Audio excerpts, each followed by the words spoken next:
Hey everyone, welcome back to another video. In this video, I'm going to show you how to fix if your wallet app isn't working on your iPhone in iOS 16 or 17. So if you have this problem that you are not able to add card or the app is not working, then let me show you how you can fix this. So let's get started the video.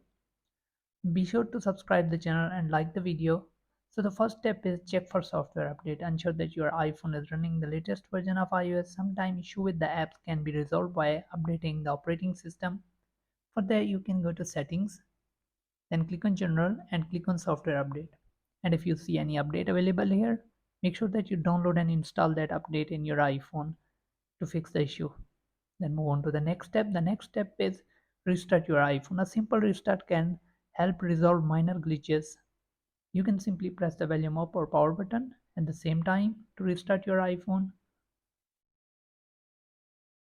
Also, you can simply go to your settings, click on general, scroll down, and from here you can shut down your iPhone. Once you have restarted your iPhone, try to open the app and see if the app is start working, and if it's still not working, then move on to the next step.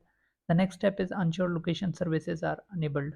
The wallet app may require access to your location. Make sure the location services are enabled for the wallet app. For that, you can go to settings, scroll down, click on privacy and security, then click on location services and make sure that it's turned on. Then move on to the next step. The next step is check date and time settings. Incorrect date and time setting can sometimes cause issue with the apps. You can simply go to your settings, click on general, click on date and time, and make sure that you turn on set automatically. Once you have done this, then move on to the last step. The last step would be sign out and sign back in. Try signing out of your Apple ID and then signing back in. Simply go to settings, click on your Apple ID, scroll down, click on sign out, enter the password of your password of your Apple ID. Once you have signed out, then sign in your Apple ID again to see if it start working. So if this video helps, thanks for watching.